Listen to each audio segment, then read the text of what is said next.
Hello everyone, welcome back to another video. So for today, we have a special guest here, si Manang Lin, who has been working here at Vance Place for pila na ka years, Manang? Almost 19. 19, so Almost. almost 19 years working for the same house, guys. Ano Ano yung- kaulaw mo na? Hello, ako si Rosalina Balbuena. Sa pagkabata pa nako, gigs niadto kog Manila. Kay lisod kayong kahimtang. Pero pila edad nimo niya tog Manila, Manang? 16. 16. Mm. Pila na mo kabuka na nga mag-igsuon while lima na mo while nilarga kag Manila, ikaw mo pinakamagulangan. Mm-mm. Okay, so unsay trabaho sa imong mama ug papa? Driver ag pedicab. Dayon akong mama labandera. Okay, so mo ingon jud ta nga sa 5 ka kids lisod jud siya ang Lisod life, yun. ang life. Nganong nilarga kag Manila pag 16 nimo? Actually, nagpa-enroll na gani unta ko kay mo eskwela. Ang akong inahan niya ug amahan, lisod gud kay ilahang panginabuhi niya. Napay mga igsuon na kong mo eskwela. So na prosegur na laman nga undang og eskwela para manarbaho sa Manila. So as ikaw may magulang, so na-feel nimo nga imong responsibilidad nga mao'y motabang sa imong mga manghod. Oo.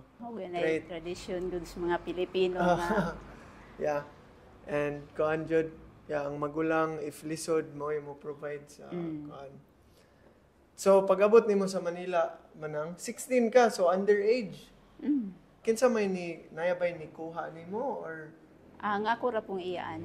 sa may imong trabaho dito sa Manila? Wala, panimalay ra gihapon. Hatod og bata sa eskwelahan. No, Oo. Pila ka katuig dito, anak Manang? 2 years. 2 years. So pag 18 nimo, legal age na, niuli ka. Niuli dire. Tapos, pag uli, na-standby ka diyo, tabang sa ginikanan, mura gihapoy, unsay trabaho sa pagbiya, pag uli, mura gihapon. Pero while ga-work ka ng 16 to 18 Manang, na-jud kay nahipos nga napadala nimo diri? Gipadala ra.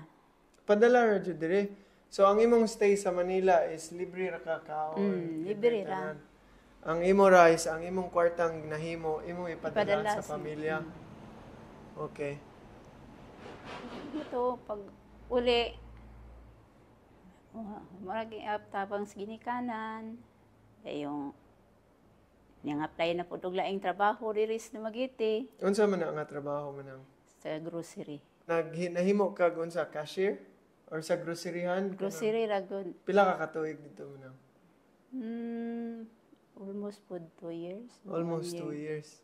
Wala. Pag kami niyo, nagkaanak og tulo, ayun, wala po ka, kwani po, kay namatay po akong bana, na disgrasya. So, pagkakuan na, dili yun kaingon kong makaya baka na ako. Sa pagbuhi, tulo ka bata, mga magagagmay, panggibiyaan. How old sila Manang nga namatay imong bana? Ang kinamagulangan, 11.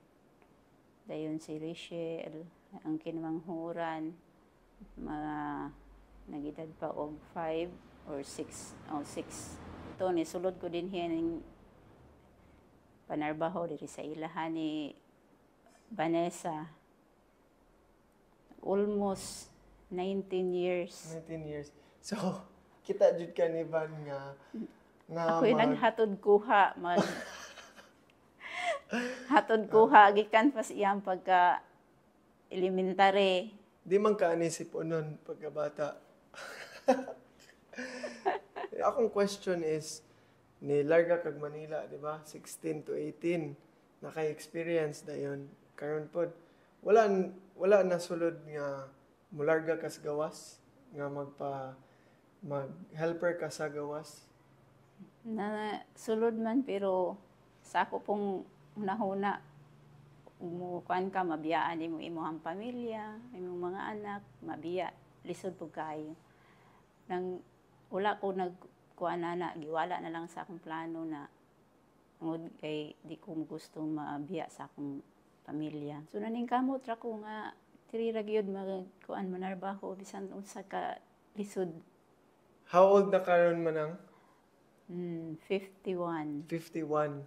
Wow. Murag na medyo sakit-sakit Medyo sa kuan na ra nagkatong maingon pa ta nagkagulang lang ka luag ng ruska. So lisod mo po ni realidad dire, di ba? Sa Oo. galabi nga mga Filipino nga kanang sakto ra ang sweldo, lisod jud, di ba? Lisod jud. Pero kung maningkamot lang ka, makasurvive ra man. Pwede, nang Filipino gyud man ang murag ang number one gyud kay pamilya, di ba? Oo. Jud na yung number 1 nga makuan gyud nato sa atong kuan kay kung walay pamilya di ta ka mas ka-survive. Dili malita. Murag wala dili happy atong pagpuyo.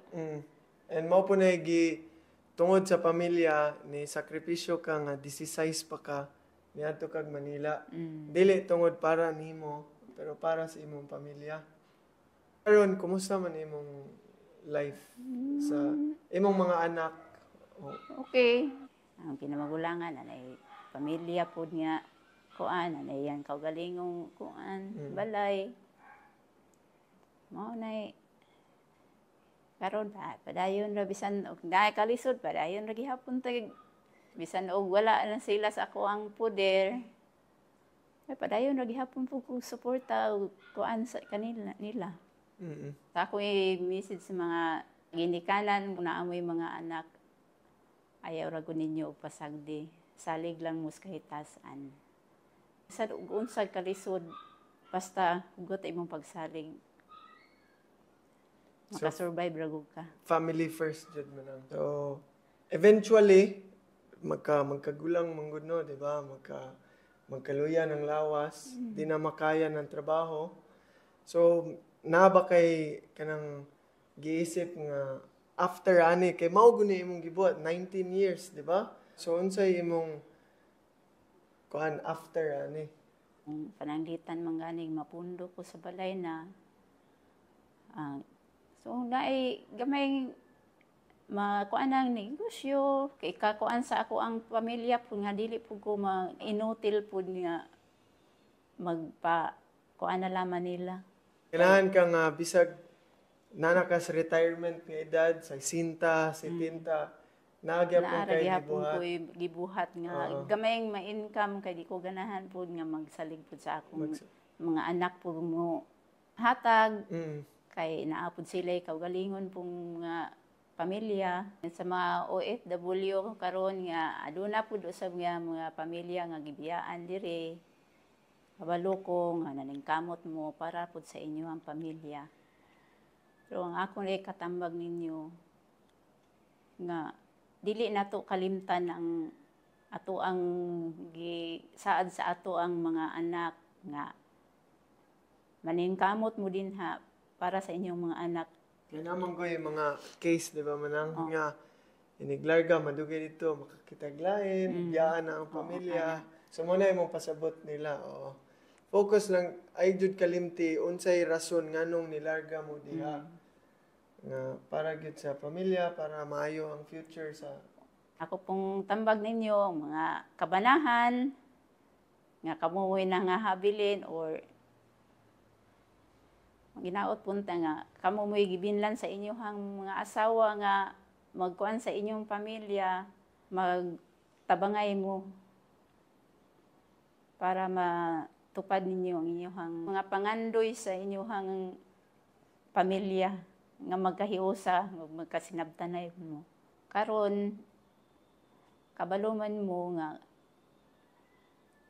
kaning Pilipinas karon wa na ta kahibalo sa dagan sa ekonomiya sa atong Pilipinas nga wa na ta kasabot karon iyahay na lamang ta og paningkamot para sa ato ang pamilya nga masulbad nato ang atong panginahanglan nun sa matag adlaw.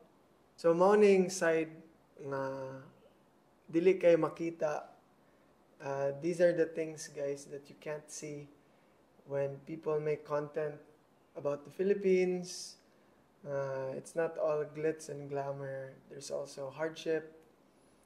And the beauty of Filipinos is that they are very resilient. We are very resilient people. Makita raman pud manang, di ba? Bisag naay bagyo. Oo. Nana sila sa atop. You can see it on the news. They're by the rooftop and it's flooding and they're still smiling. Gangisig yapon, katawa. So na jud ng resilience sa Filipino. And salamat kay sa pag-share manang.